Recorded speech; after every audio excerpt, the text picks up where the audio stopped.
Part 4 of our Elements of Handicapping series involves pace. And this is a look at the pace fractions for each contender in the Derby preps to evaluate if they can get the distance and factor in the Kentucky Derby. And we have some pace assessment factors. We will evaluate each Derby contender's pace utilizing the following data points. We're going to look at the final pace call, that's the third fraction of their last race, the average pace, and the sustained pace. And those of you who've watched the contender profiles know how those are calculated. The sustained pace is basically the second and third pace calls of the last race averaged out. And then the average pace is the early pace, which is the second pace call, plus the sustained pace. You add those together, average them out, and that gives you the average pace. As I mentioned before, the reason I've said in the contender profiles, generally the horse who leads in both average and sustained pace, if he leads in both categories, wins the Kentucky Derby most of the time. So that's why we're going to take a look at those. Now, what we're going to do is we're going to get pace pars, and how we're going to do that is average all the contenders' final pace fraction, their average pace, and sustained pace.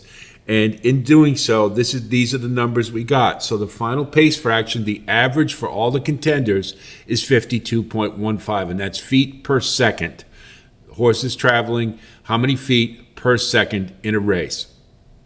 The average pace is for all the contenders is 54.04, which is a little high, to be honest. And the sustained pace is 53.36.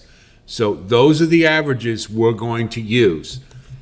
And what we'll do is we will subtract each contender's final pace call from the final par, the average pace from the average par, the sustained pace from the sustained par, and that should be pretty clear. We'll determine the par values for each factor, then add and subtract each contender's pace figure from that value to arrive at a pace score for each. Then the second part of it is a little more subjective. This is where, based upon the calculations from part 1, we will determine whether they're fast, above average, +2, above average, +1, average pace, runabout average of the contenders is 0, a little bit below average, -1, and then just slow, not fast enough pace-wise, is a -2. So for part 3, we will then assess the level of progression or regression for each contender heading to the Kentucky Derby, because as we know, a lot of these horses are going to run better than they did in their last race, and some of them are not going to run better. In fact, they're going to run worse. So we try to account for that with +2 is a horse we think is going to run a big one. A move forward, maybe not as good as a big race, but a positive move. Average, they're going to run about the same as they normally do. Regression, obviously not quite as well as they did in their last. And then flat out bounce is when they're just not going to run well at all, more than likely. So for our total pace assessment, we take part 1, the plus and minus against the average, and then we take our general rating and then our progression, and that gives us the total pace score. So first we'll look at fierceness, and obviously this is one we all are interested in. And we look, and we're using the Florida Derby, so the final pace call would be 53.64. The average pace is 54.99, and the sustained pace is 54.54. So we do our calculations, and we see the final fraction, he's plus 1.49 above average. The average pace, he's plus 0.95 above average.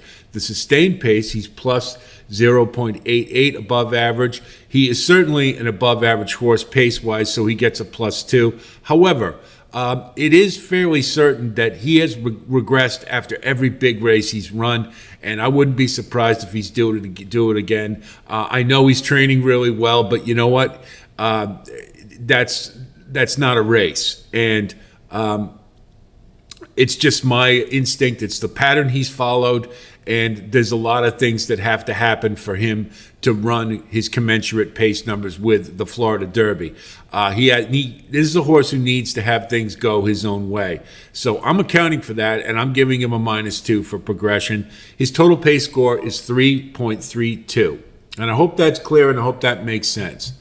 So now we'll look at Sierra Leone, the Bluegrass Stakes winner. A lot of people are high on. Final fraction is 52.17. Average pace is 54.33. And the sustained pace is 53.61. So our final fraction, he's a plus 0.2 or 0.2. Average pace plus 0.29. Sustained pace plus 2.5. A little surprising to me, but he's just above average, not outstanding. So that's a plus 1. But we're pretty sure he's running a big one. Chad Brown, third off the layoff. It looks pretty good. So he gets a plus 2. So his total pace score is 3.56. So we go to Catching Freedom, another horse that a lot of people are pretty high on. And his pace numbers in the Louisiana Derby were really outstanding. As I've mentioned before, those of you who watch the contender profiles, any third fraction that is over 53 is considered very good heading into the Derby. Anything over 54 is outstanding. This is a horse who is likely not going to have any problem with the 1.25 miles, and we know this since Catching Freedom was carried so far wide in the Louisiana Derby and still ran at 54.56. So that's an outstanding number. So we take a look. Our final fraction, he's 2.41 feet per second above the average. Average pace plus 1.17, sustained pace plus 1.64. That is outstanding. He is plus 2 for that, and we're pretty sure that he's going to run a big one as well. So his total pace score is 9.22, and in the pace department, Catching Freedom is head and shoulders above. The only one who could really challenge him would be Fierceness, but again, that's conditional for Fierceness. So Catching Freedom may need some pace to run to, but I think he might be a little more forwardly placed this time, but we'll see. Anna Marie is next, who also ran the Louisiana Derby, and you see another outstanding final fraction at 53.95, and the average and sustained paces are very good as well. We do our calculations. You see plus 180 for the final, plus 0.77 for the average, 1.16 for the sustained. This is a horse that's above average pace-wise without question and is sitting on a big 1/3 off the layoff, I think. So he gets a 7.73. Very good score compared to the field. Now, those of you who watch the contender profiles know that Forever Young, I approximated his pace numbers. So I would not for a minute tell you that they're completely accurate, but it's just to gauge where he might be in comparison to the rest of the field.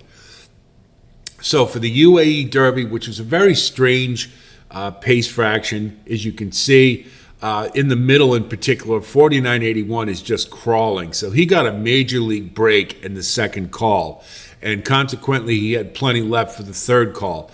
I don't know that he could run this type of race in the Derby and get away with it, but 55.74 is just a phenomenal third fraction. I just don't see him getting that in the Derby. However, it is what we have, and again, it's an approximation. Please understand this is an approximation, as are the average and sustained pace. So we do our calculations. The final fraction is just way out of bounds, plus 359, way ahead of everybody else. Average pace, however, is minus 275. The sustained pace is below average at 0.58. So taking those all together, he comes out about average for the field, I would say. However, I think this horse is going to run a big race. He's done nothing wrong so far. He's won every race he's been in, and he's encountered adversity. There's a lot of positives to this horse. I know a lot of people wonder about the kickback, the fact that they keep him wide, and that is certainly a concern. But there's nothing to say that the way this horse runs and the grit that he has, that he can't overcome it if he needs to. So I think he's going to run a big race. So his total pace score would be 2.26, but again, that is an approximation, and that's why the asterisk. So we come to Stronghold, been running out west, and we'll look at the Santa Anita Derby, and it was run pretty quick, as the races are in California. And you see his final fraction suffers to a degree, so he gets a 51.19 And the average and sustained paces are a little bit below average. And you can see it here. He's 0.96 final fraction minus. He's minus in the average and sustained pace. So he's below average. He's not completely below, but a little bit below. So a -1. He does have a pattern that suggests he's probably going to run a better race. That would still probably not be good enough on the whole if you're looking at it. And the pace numbers kind of bear that out. He's just a little below average when it comes to the pace. So now we come to Resilience, the Wood Memorial winner. And this one is weird because when we talked about in speed, I thought the Beyer number was about right, but the Brisnet number looked a little high to me. And I'm not about to second guess them, but let's see if that makes a difference in the pace numbers.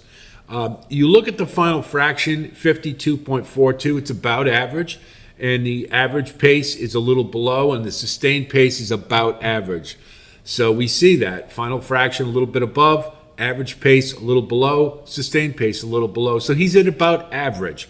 However, I'm giving him a +1 because I do think this horse is on the right track. I'm not totally convinced he's going to run a big one enough to factor in the race. He would have to improve his speed number. It's entirely possible. But I think Resilience is a horse that you maybe want to use in your gimmicks. I just don't know if he's got the top end to take it down. So for a total pace score, he's at about average, 0.2.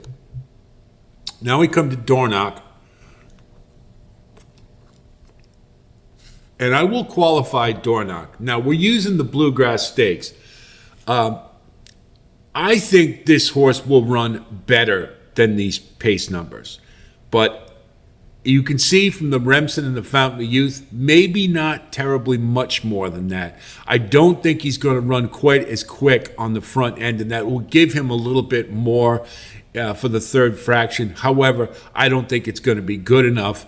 And there's a lot of, this horse has so many quirks, and there's just a lot of things not to like. But anyway, these are the pace numbers that we're using. And you see, they're pretty below average.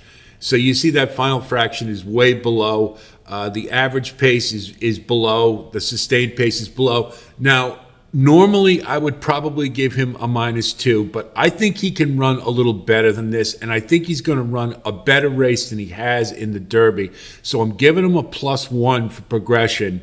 And this is sort of my way to compensate where, because he was trying to rate in the Bluegrass as opposed to being on the front end, I do think it impacted his fractions to a degree. They're still not very good. They're below average, but I just wanted to hedge a little bit because otherwise he'd be at probably like a -7 or 8, and I don't think he's quite that bad. So I hope that makes sense, and this is why we put in these arbitrary numbers above and below and progression to sort of a way to compensate when we think the race was strange. So I hope that makes sense to you, and you certainly make your own conclusions. Track Phantom, we've been model of consistency with his fractions. They're pretty much all the same, and you can see that. So we'll use the Louisiana Derby, and we see that's a pretty decent third fraction. Not great, but not bad either. And I think it is contingent upon him having not getting pressured terribly much on the front end. And we did see that once that happened, his numbers do reflect a bit of a decline in the late fraction. But on the whole, he's pretty much about average. He's very one-paced, as we can see. I don't think that necessarily, I have a feeling the distance is going to be a problem, and I think that was borne out by the Louisiana Derby and the fact that he's got Jimmy Creed underneath in his pedigree. So I'm giving him a -2 because I don't think he's going to run a good race, particularly with all the pressure he's going to encounter. So he gets a below-average score of -1.77, despite the fact that his pace numbers are roughly about average, but I think that late fraction is really going to take a beating in the Derby. So now we come to Just a Touch. This is a horse a lot of people are very interested in. And to me, Just a Touch is kind of a horse you sort of have to take a leap of faith with to a degree, because if you look at his pace numbers, at a one-turn mile in the Gotham, you can get away with those type of numbers because it's run more like a sprint, but he kind of had to run the same way in the Bluegrass. And while he did finish second, he looked pretty spent because the fractions were pretty quick, and that's reflected in his third fraction. So consequently, that makes that compromises his average and sustained pace as well. So the final fraction was not very good. The average pace, though, was okay. The sustained pace, however, wasn't very good, and that's reflective of the second and third fractions being a little subpar because he had to do a lot of heavy lifting with a hot pace early. So he's a -1 because the way he runs, it's going to be very difficult for him to have anything in the tank left, particularly with dealing with Fierceness and a lot of other horses and we know this, every year the Derby pace is pretty quick. And so particularly for the first quarter, I think he's going to have to work pretty hard. Running up near the pace, I think that's going to compromise him. Progression, I can go either way with him. He could move forward. He may move backwards, so I'm just going to leave it at a 0. So he gets a total pace score of -3.55, which isn't very good. His speed numbers have been are good, are some of the better ones. But, this is what we're talking about. You've got a horse that can go either way with, because pace numbers not very good, speed numbers not very bad. So make of it what you will. He's a fence horse. So now we come to Just Steel, who ran a big one in the Arkansas Derby. And we look and see the final fraction was pretty good. Like to be over 53, but not too bad. And he did have a little bit of a bump in the stretch, and that may have knocked a little bit off that number. And you see his average and sustained pace are pretty decent. We look, his final fraction was a little bit above average. Average and sustained pace, a little bit below. I think he's about average for the field. On his best day, he maybe can get a +1, but I think average is about right for him. Progression-wise, he's regressed after every big race that he's run. And now you're going into the biggest challenge yet. Yes, I know he's the coach and all that, and this is a nice horse. I've liked him. I've loved his progression, the way he's managed his speed. He really is turning into a really nice horse. But I do have some questions about him regressing. I don't think he'll bounce completely, but I think he probably will regress, particularly if he gets a post on the outside and he gets carried wide yet again. And that's been the case in Arkansas for all the preps. So his total pace score is a -129, a little bit below average. And of course, without the -1 from me for regression, he's probably at about average. So now we come to West Saratoga. And again, these numbers, you see the asterisk because this was on synthetic, and we do have to make the note of that, because a lot of times, particularly on synthetic, the late fraction can be better than probably it would be on dirt, because the pace tends to be a little slow on the front end. And the Jeff Ruby, I believe, as I recall, was a race to that effect. So please keep that in mind when you're looking at the numbers. Those K-rates mean synthetic. That's what it means. So the final fraction was a little bit above average. Average and sustained pace, a little bit below. So he's at about 0. If you think he can run like that on dirt, I tend to believe he'd probably be more like a -1. But this is a horse who seems to be getting better. And so I'm giving him a +1. I don't think he's near fast enough to win this race, but I think he's, again, as I've mentioned, I think he's a horse you have to think about for the bottom of your super, because he might just be able to hang in there. So his total pace score is actually not bad, 1.05, but again, it is because it was synthetic, so you have to remember that. So let's take a look at domestic product, and this was a horse who ran in Florida for the Tampa and Holy Bull.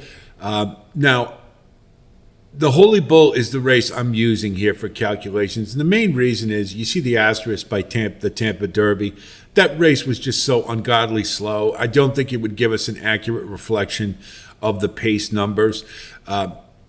The Holy Bull was run slow as well, and you can see that by the first fraction, how they were pretty much walking.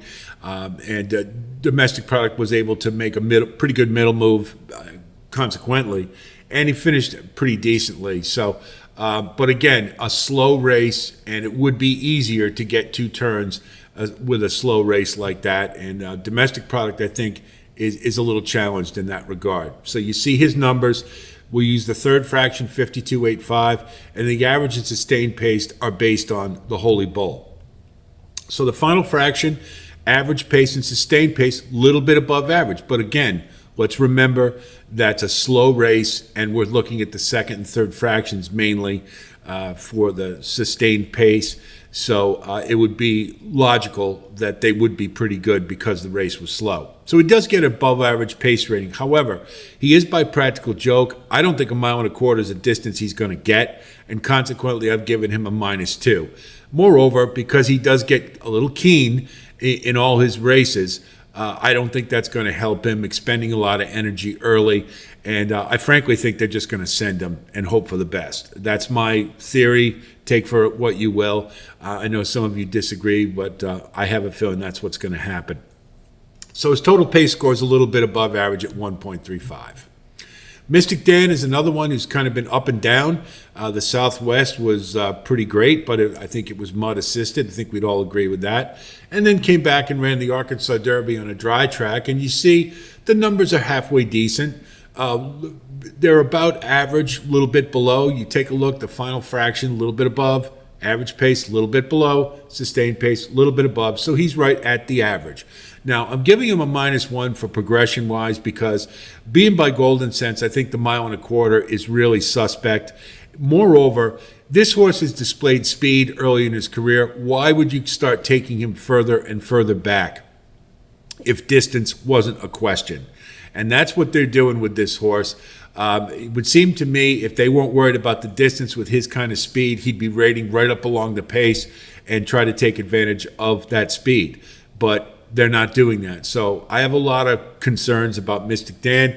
So he gets a below average 0.89. Although, you know, he could factor in, and I'll give him this much, maybe he can find his way into fourth. I'll leave it up to you to determine that. It would be odds dependent whether I used him.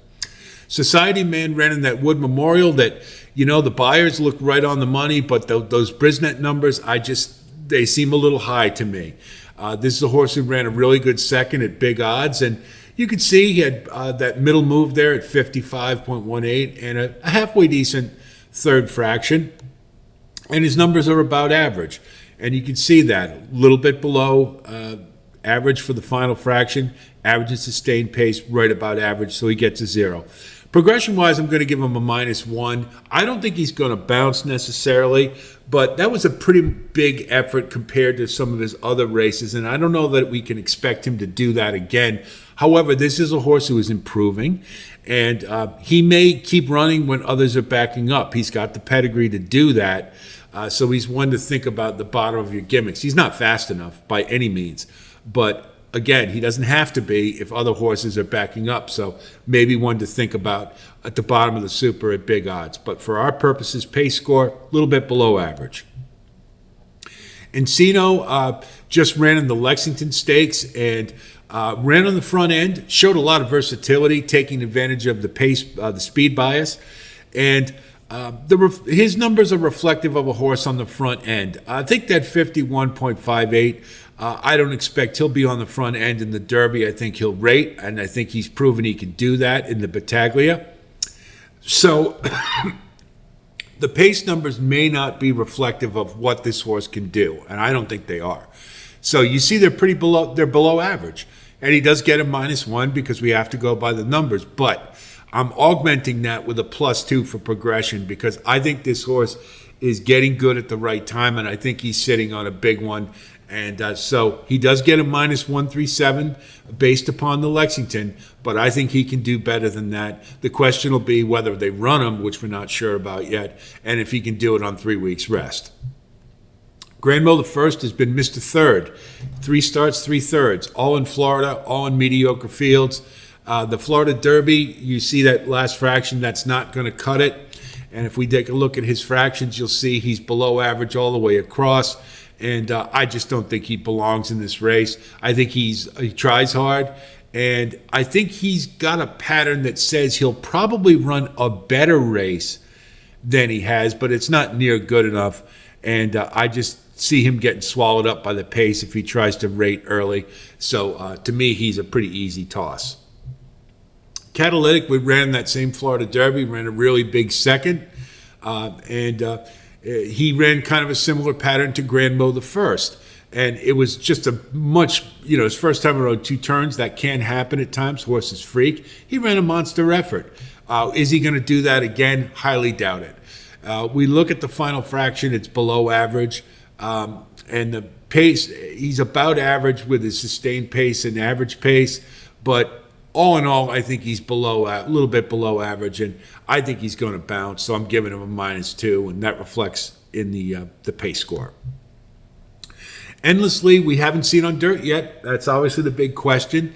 I've been listening to Mike McCarthy talk about him, and he doesn't seem too keen on his works. He hasn't been training terribly well, and he's very uncertain about this horse on dirt, except for the distance. The one race we have is the Jeff Ruby that was run on synthetic, and as we know, on synthetic races, the third fraction usually can be very good because they don't run a lot early on. So that 54.47 is an outstanding number on dirt, but it wasn't. It was on synthetic. So we do have to take that into account when we look at the numbers. Here's a refresher as to the average fractions, the pars that we're using.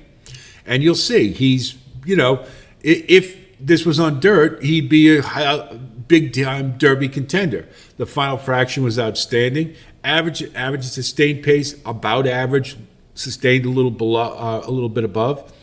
I'm giving him a 0 because he hasn't run on dirt. And I don't think those are reflective of a horse. He won't run that way on dirt. I don't think he will. If he does or did, he would be one of the top Derby contenders without question. But I don't think that's going to happen. Not the way he's training and the fact that he's never run on dirt. I'm not going to give him a plus or minus progression-wise because he's never run on dirt. And this is a nice horse. But I don't think we can. He usually brings it every time, but I don't think he's going to necessarily run a big race going on dirt.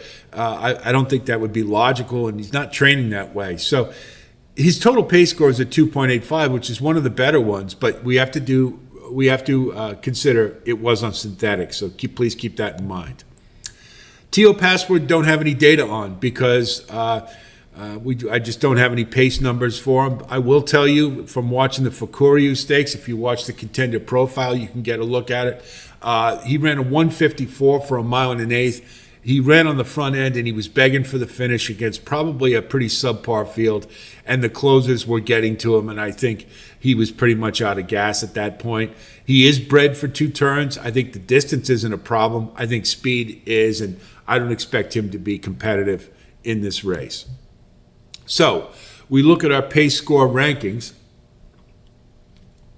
and you can see Catching Freedom, head and shoulders above. That Louisiana Derby, those fractions were just outstanding, and I think this horse is really looking pretty darn good for the Derby. Same thing with Anna Marie, coming in third off the layoff. He was right behind Catching Freedom. You'd have to like them both. They look awful good in the Derby. Sierra Leone, the Bluegrass, was kind of a weird race. He moved a little bit more in the middle of that race than he had in the past, and I think it's reflected in his third fraction being lower than it was. But he's certainly competitive pace-wise, no doubt. Fierceness, doing that on the front end, his fractions, if he could replicate that Florida Derby, they're all playing for second. The question is, can he? And in the Derby with a bigger field and all the other factors. He's certainly, pace factor. If he runs his race, it means he's going to be extremely dangerous. Just to look at a couple, domestic product, I really don't think those are indicative of what he's going to do in the Derby. I think his pedigree and the way he runs and the fact that he's only run in slow races to this point are really going to compromise him. So I don't know that those are accurate reflections necessarily. Resilience and Society Man, the Wood Memorial, maybe that's about right because they're about average. We'll see. And then Encino, I think, will run better than that number reflects. I really do. I expect him to rate if he does run in the Derby, which we don't know. So I wouldn't consider that to be a completely accurate number. Just a touch as well. I think he could probably run better than that.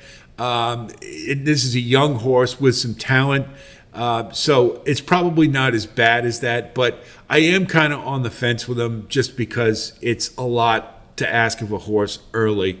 And the Bluegrass, I don't know that I liked the end of that race terribly much. So I can kind of go either way with him. I wouldn't throw him out just on pace, let's say. The ones I think are obvious tosses, based strictly pretty much on pace, are Granville the First, Dornoch, and Catalytic. I think they're very logical to toss. The fence horses are Mystic Dan, Just Steel, and Stronghold, and as well as Just a Touch. Track Phantom, I think, is a toss too. I don't think he'll get a pace scenario that works for him, and I think he is a little suspect at the distance. So we take a look, and one of the things I've mentioned before is average and sustained pace. A horse who leads them wins the Kentucky Derby. Well, look what you got here. No surprise from our pace study, Catching Freedom leads in both. I've ranked these based on the sustained pace because it does account for the second and third fractions, which I think are very important in the Derby. And you can see Fierceness, if he runs his race tactically on the front end, he'd be awful dangerous as well, but I'm not sure that he's going to do that. Anna Marie looks awful good as well. Sierra Leone was a little bit surprising that he was quite that low, but I still think I think he's a heavy-duty contender here. Track Phantom, I don't think we'll see that in the Derby. You see a lot of sameness. It is splitting hairs with a lot of these pace numbers, so you do have other things to consider. But when you get towards, you get towards the bottom 10. That's where Catalytic, Granville the First, as we mentioned, Dornoch. Those are ones that we have to wonder about. Forever Young, again, those are approximations, and that's why he's 19. I think he's better than that, and I think he's, it is a leap of faith with the Japanese horses, but I have a feeling that he'll be very competitive in the Derby. So those are the pace parameters, and again, if you go by history, Catching Freedom looking awful good. Now, one of the things I like to do is take the pace numbers from their last race and prorate it out to project what the time would be if they ran 1.25 miles at those fractions. And as you can see, Fierceness, if he runs the Florida Derby again, everybody's playing for second because that's about a 10-length difference between Endlessly or Catching Freedom or anybody else. Again, Endlessly, that's synthetic, and Forever Young's an approximation, but that gives you a pretty good idea of the times that you could expect if the conditions repeat themselves for the Kentucky Derby, the way the horse ran in their last race. And I think that's always kind of a cool little reference point, and it gives you a pretty good idea. So that's pace, and I hope this helps you with your own analysis, gives you some things to think about. We will reserve our final assessment until after the post draw tonight. This is Saturday. And we will have a video talking about the post positions, what they mean, and analyzing them. Then we'll put it all together in the final assessment with odds as well as post positions, and I think that'll give us a good comprehensive look at who we want to use and who we want to toss in the Derby. So a lot still coming, and I hope you stay tuned with us, and I'll talk to you soon, and until then, be well.